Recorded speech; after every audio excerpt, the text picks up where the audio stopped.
দর্শক, রাজধানীর শাহবাগে আছেন আমাদের বিশেষ প্রতিনিধি জিয়া খান। সরাসরি চলে যাচ্ছে তার কাছে। জিয়া, জুলাই যোদ্ধাদের আন্দোলনের সবশেষ খবর আমাদেরকে জানাবেন। তারা আসলে কি বলছেন? ধন্যবাদ জেবা। এখন প্রায় 8.5 ঘন্টার কিছুটা বেশি সময় ধরে অবরুদ্ধ এই শাহবাগ মোড়।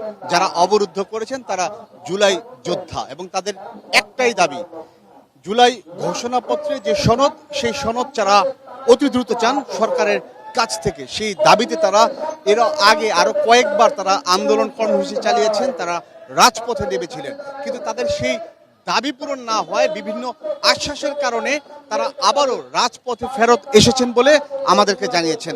এবং তাদের সুস্পষ্ট দাবি যে এবার তারা তাদের যে প্রত্যাশিত দাবি অর্থাৎ জুলাই যে ঘোষণাপত্র, সেটা নিয়ে তারা রাজপথ ছাড়বেন। এছাড়া তারা কোনোভাবেই অর্থাৎ সরকারের কোনো ধরনের প্রতিশ্রুতি কিংবা কোনো ধরনের অন্য কোনো কিছু তাদের এই রাজপথ থেকে নিয়ে যেতে পারবেন না।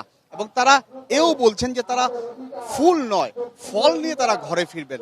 এবং তাদের যে আন্দোলন আজকে থেকে তারা যেটা শুরু করেছেন, সেটা তারা 1 বছরও কেন তারা পাননি, এর পিছনে তারা দুটি কারণকে বড় করে দেখেছেন। তাদের দাবি হচ্ছে যে এর পিছনে রাজনৈতিক কোনো নোংরামি ছিল, যে কারণে তারা জুলাই ঘোষণাপত্রে যে সনদ সেটি পাননি। পাশাপাশি এই সরকার অর্থাৎ অন্তর্বর্তীকালীন সরকার যে শপথ নিয়ে তারা ক্ষমতা এসেছেন, সেই শপথ তারা ভঙ্গ করেছেন। অর্থাৎ তাদের যে দাবি, তাদের যে প্রত্যাশা ছিল, সেটা এই অন্তর্বর্তীকালীন সরকার তাদের সে দাবি পূরণ করতে পারেনি এবং এই জন্য তারা এই সরকারকে তারা দায়ী করছেন। তবে তারা স্পষ্ট ঘোষণা দিয়েছেন তারা এই জুলাই যে ঘোষণাপত্র যে সনদ, সেটা নিয়ে তারা রাজপথ ফিরবেন, এই রাজপথ থেকে ঘরে ফিরে যাবেন। এবং আজকের এই তাদের যে অবরোধের কারণে যে ধরনের ভোগান্তি হচ্ছে সাধারণ মানুষের, তার জন্য তারা বারবার ক্ষমা চাচ্ছেন।